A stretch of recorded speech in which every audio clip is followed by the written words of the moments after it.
Patrícia, minha colega de trabalho, também está na mesma instituição, e a gente participa de alguns espaços. Oi? A gente participa de alguns espaços, conselho, né? A gente sempre está nas reuniões da Assembleia, tanto do Conselho Municipal de Assistência Social, quanto do Conselho Municipal da Criança e do Adolescente.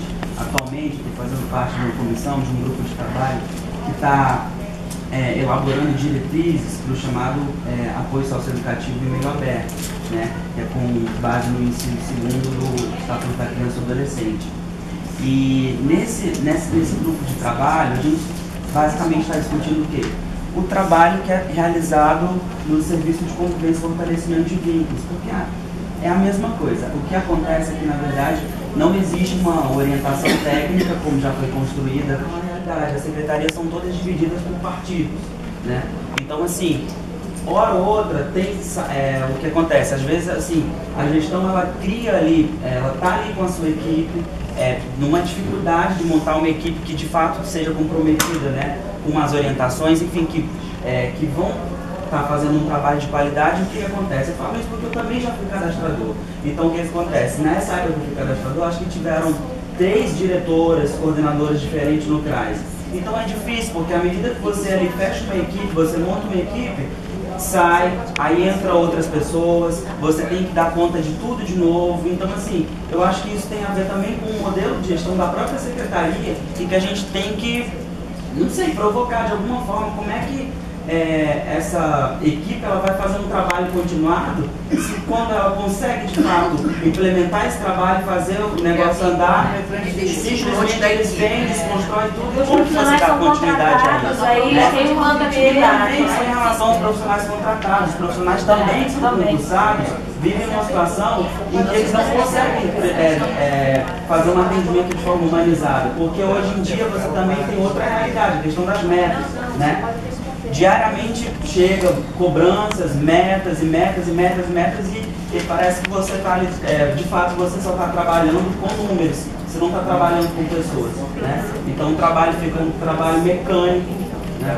E você acho que não consegue, por conta desse modelo de gestão, de fato, na ponta, efetivar um trabalho que deve ser, sobretudo, humanizado. A gente tem que sintetizar, é uma coisa bastante difícil, né? Porque acho que é uma questão muito complexa, mas acho que a gente tem que direcionar agora assim, o que a gente quer cobrar do município com relação a isso, assim, de uma maneira sintética, vamos dizer assim, né? Então, assim, gente, bom dia, eu sou Glória, né, sou assistente social, sou no Caixa Capeloso como diretora nesse momento, e concordo plenamente com o Leandro, também debatemos junto com ele. A gente precisa criar realmente um espaço para a gente dialogar. Eu acho que como proposta, a gente podia colocar até grupos de trabalho, grupos de estudo, seja o que for. A gente precisa conhecer realmente o que o outro fala. O Leandro falou perfeitamente. O que o outro faz, o que o outro tem a oferecer. Porque senão a gente cai nesse estudo de caso, acontece com a gente também do CRAS, semana passada, todo mundo acha que o CRAS tem que fazer tudo, né? Mas na verdade queria ser aquela coisa de crítica, de que é o problema. E a gente também tem soluções. Você fica dependendo do repasse federal, né, para que o serviço e os direitos sejam acessados. Né? A gente fala assim, acesso aos direitos. Né? Na verdade, não adianta você ter o usuário querendo fazer o acesso ao seu direito e ele não ter tal oportunidade de acesso. Então, o direito só tem oportunidade de acesso quando você tem verba para isso. Você tem verba onde o direito vai chegar. Né? A gente teve uma ampliação de direito aí ao longo desses anos, que agora a gente tem ouvido falar a redução de direitos, por quê? A redução de direito está vinculada à diminuição das verbas, né? Enfim, então um atrelamento à questão material, que é o capital, que rege os comportamentos do acesso ao direito. Então, eu acho que talvez criar espaços de discussões para pensar a legislação regulamentadora dos SUS no município do Rio de Janeiro. Mas, assim, isso, é claro, é uma atribuição legislativa municipal, mas pode ser uma sugestão da sociedade, né? Enfim, talvez pensar em algum espaço que possa sair desse espaço ideias, propostas, estruturas, enfim.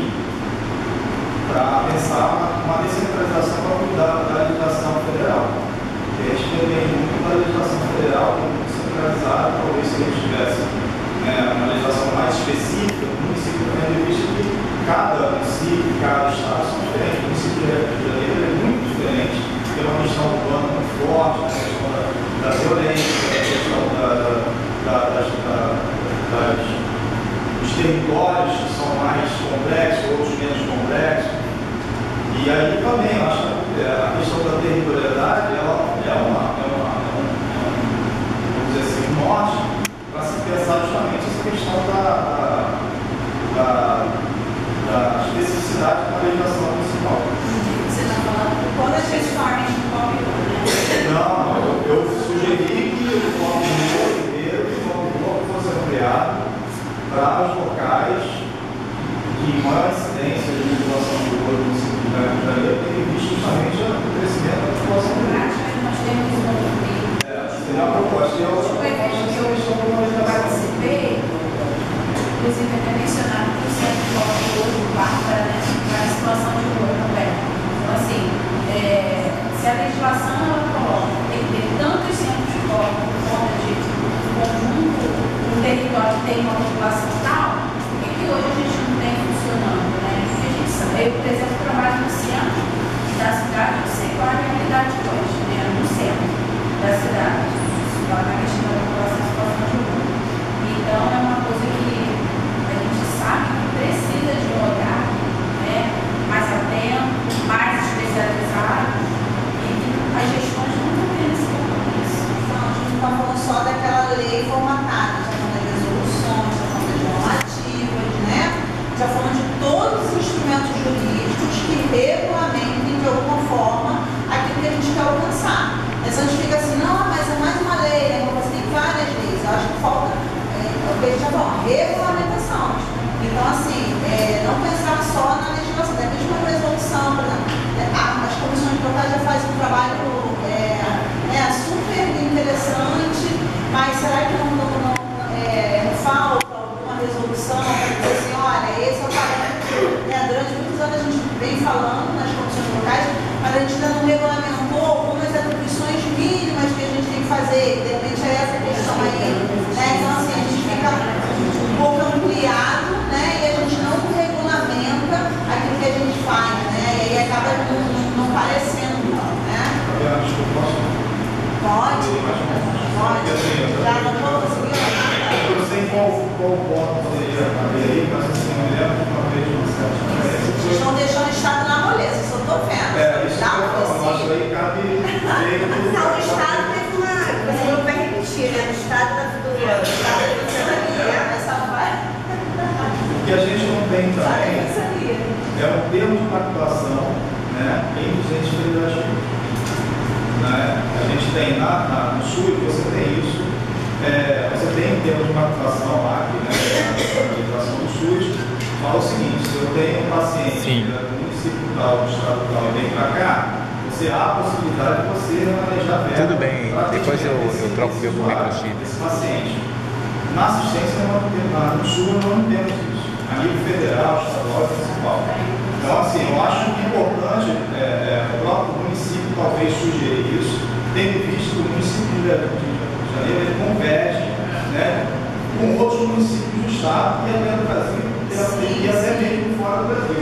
Todo mundo vem para cá e acaba tem a questão dos exilados, não, refugiados, enfim.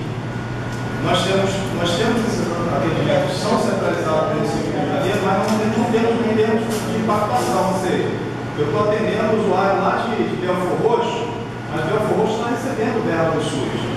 E aí? Mas eu estou atendendo. Nós temos muitos usuários da Baixada, enfim, mas a gente não tem, claro, isso passa por limites, né? Eu não vou concordar o prefeito tal, né, porque o prefeito tal é partido tal, né, porque eu sou também da mesma.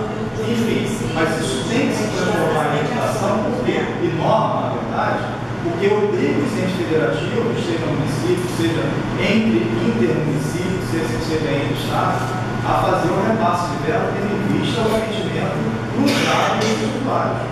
Isso é importante estar dizendo, porque se a gente analisar a população de rua no Rio de Janeiro, você vai ver que tem muitos que são de outros municípios. A gente, aí, né, vamos falar do espaço que é da unidade de acolhimento, até para adolescentes, a gente tem muitos adolescentes de outros municípios, né?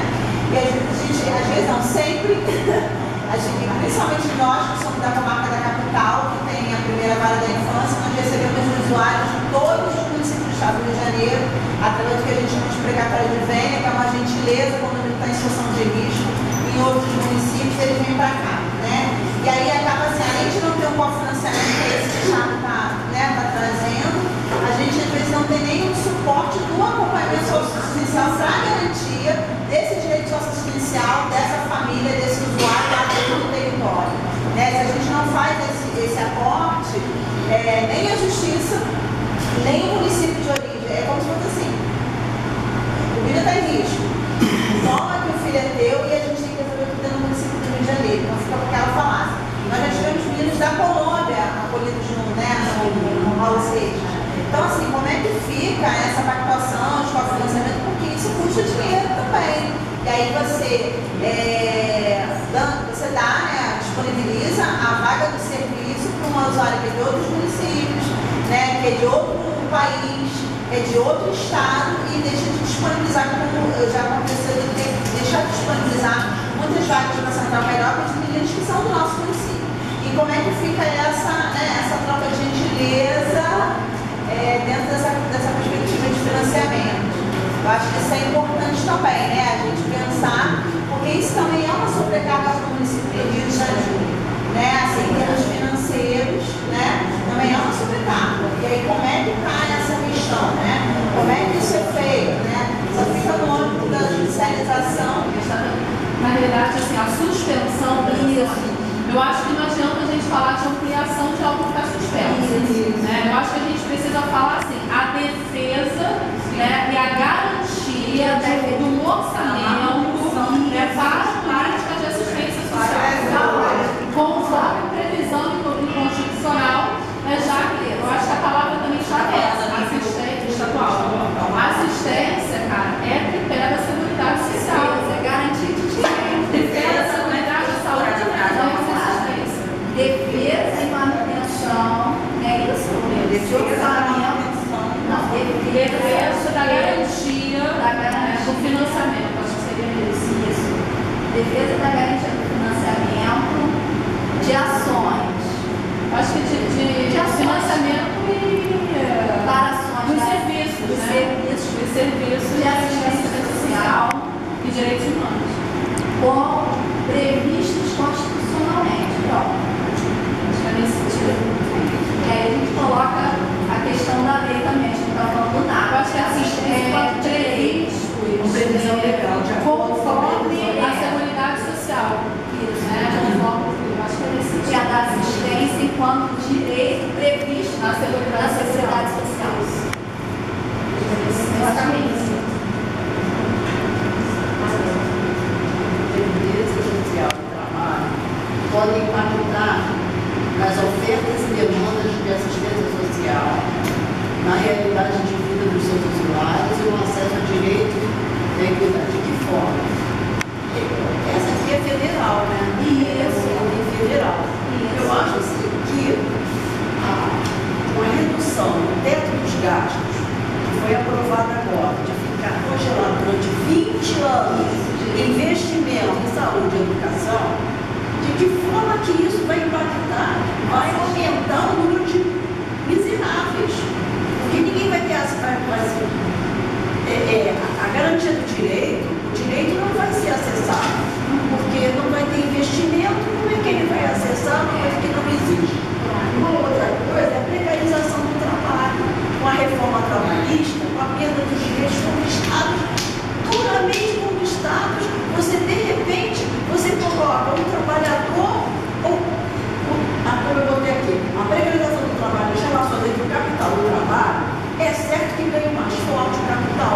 não discute com os nossos usuários do bairro. A gente tem que dizer, gente, olha só, bairro, o negócio é o seguinte, nós vamos perder, vamos todos procurar. Se a gente não se mobilizar, discutir essas questões, porque é do nosso dia a dia. Como que uma pessoa, usuário nosso, né, bairro, nossas famílias do bairro, estão alheios, nós estamos alheios como se nada isso não me atinge, vai atingir todo mundo todo. A gente tem obrigação de discutir essas reformas, essas questões e não ficar no plano de política partidária. A participação popular nos espaços de discussão. Dá para pegar um pedaço da de cima e juntar aqui. Conselhos, comissões locais, etc. Etc. A gente pode colocar mesa de deliberação do Sul. Mas olha só, a gente tem uma diretriz que as propostas não passem de 5 linhas, tá? A gente faz uma fonte menor. Isso aí. Faz uma fonte menor.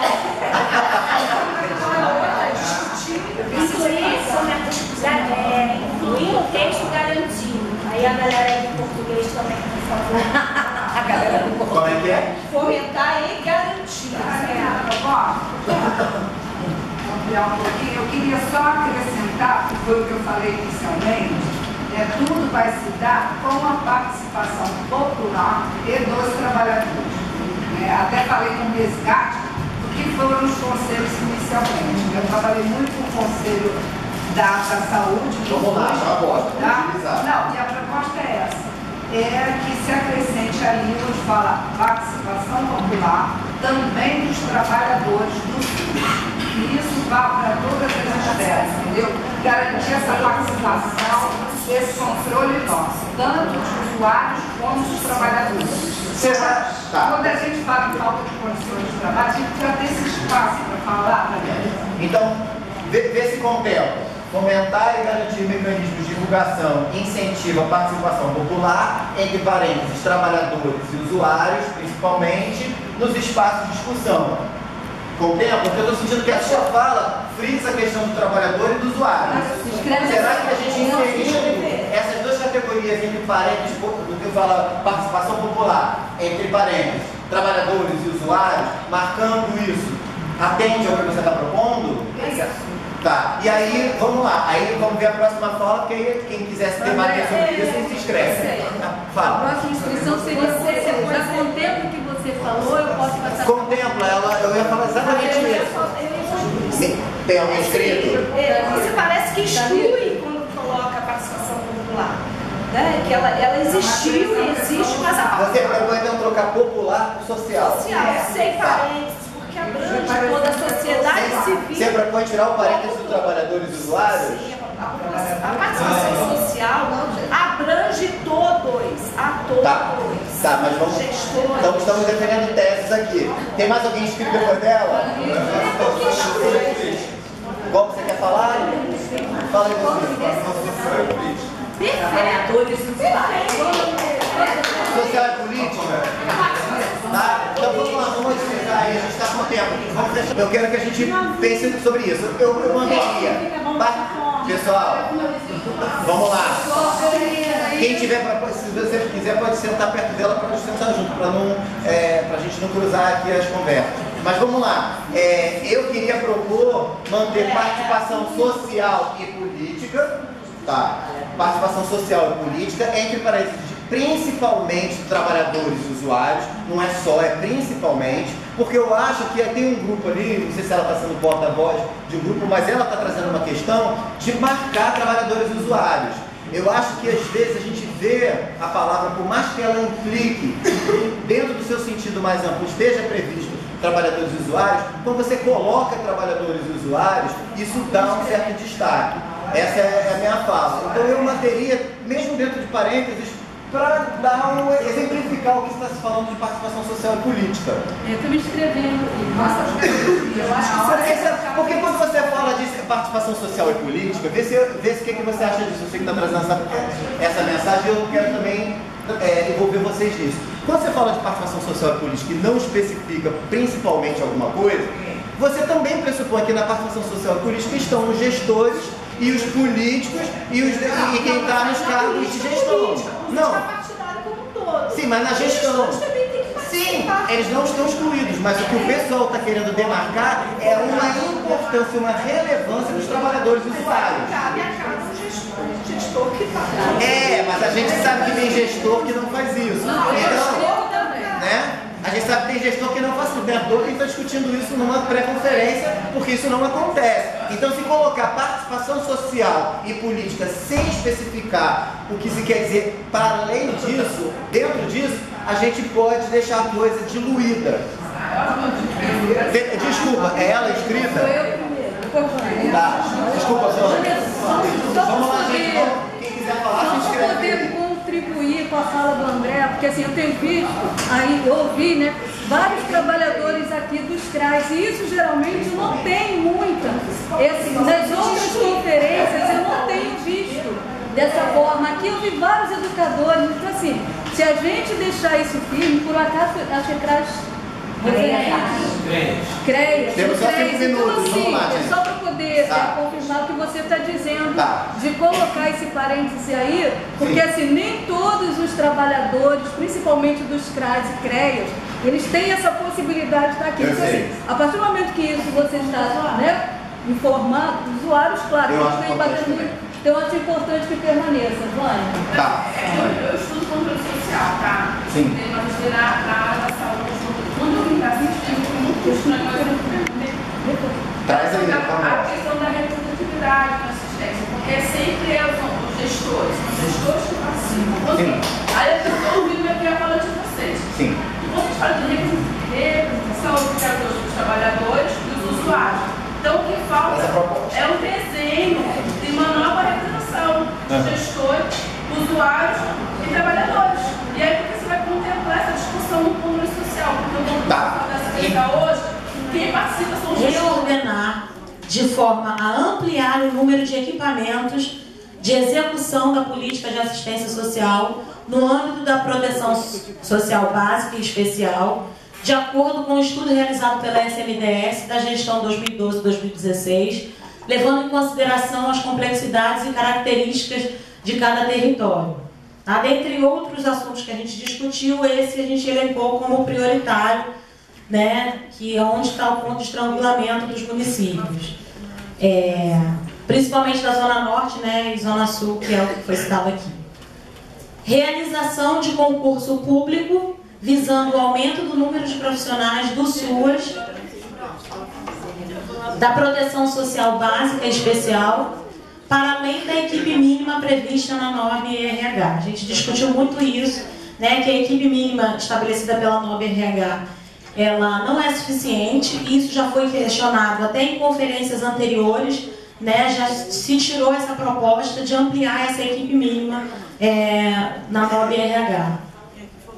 Aí a proposta para o Estado: garantir a fiscalização, supervisão e o repasse orçamentário sem descontinuidade para a execução da política de assistência social no âmbito municipal.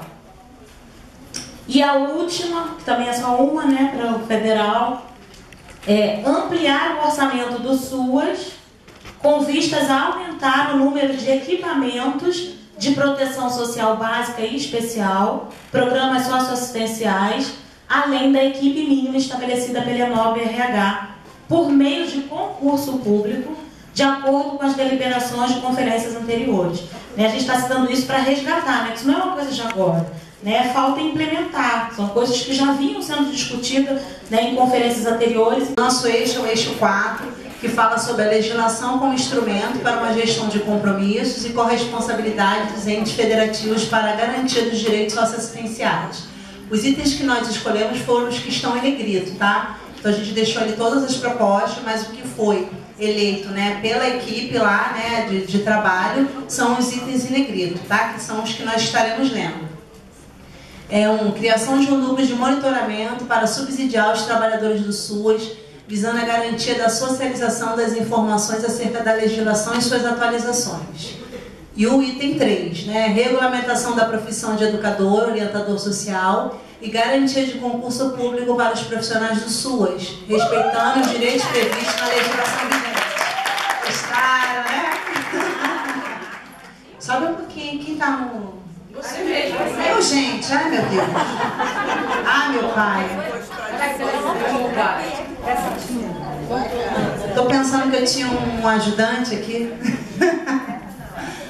Prioridades para o Estado. Criação de um termo de pactuação entre os entes federativos com vistas ao cofinanciamento de ações voltadas para a população de outros municípios. E prioridades para a União, ampliação do prazo para 2 anos para cumprimento da inclusão, atualização cadastral dos beneficiários do BPC, conforme previsto no decreto.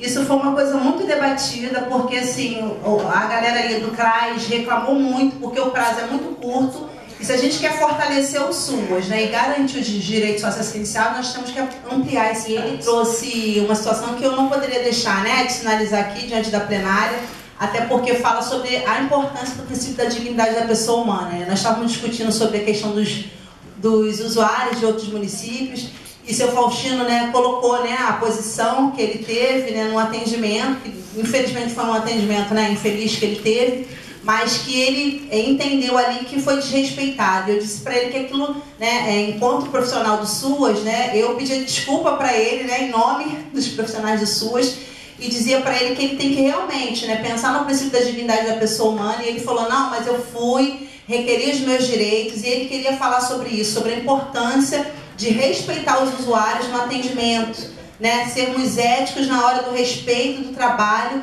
junto aos usuários, né. E seu Faustino falou, eu falei, não faz parte do meu eixo, mas é uma responsabilidade que eu tenho de trazer à plenária que um usuário, fica de pé, seu Faustino, diz assim, eu preciso de respeito no meu atendimento. Tá bom, seu Faustino? Boa tarde aí a todos.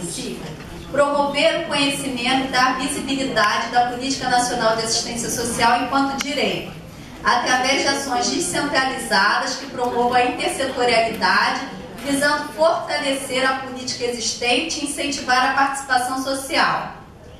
Segundo, fortalecer a rede governamental e não governamental através da ampliação dos serviços de proteção e prevenção, criando novos equipamentos, já contemplando a acessibilidade e desdobramentos pertinentes, como a contratação e capacitação de profissionais. Exemplos desses equipamentos: CRAS, CREAS, fomentos a ONGs e incentivos às demais instituições da sociedade civil. Prioridade para o Estado: defesa da garantia do financiamento de ações e serviços da assistência social e direitos humanos previstos constitucionalmente. Prioridade para a União Federal: ampliar e garantir o orçamento público para assistência social a partir de estudos sobre os impactos das reformas trabalhistas e previdenciárias. Então esse é o eixo 2, né, o controle social. Prioridade para o município: maior transparência da distribuição dos recursos para a garantia do fortalecimento da participação qualificada dos usuários e trabalhadores nos espaços de controle social. Fomentar e garantir mecanismos de divulgação e incentivo à participação social e política, principalmente de trabalhadores e usuários, nos espaços de discussão, que são, né, conferências, conselhos, comissões locais, audiências públicas e demais espaços de discussão. Tem mais um ali, né?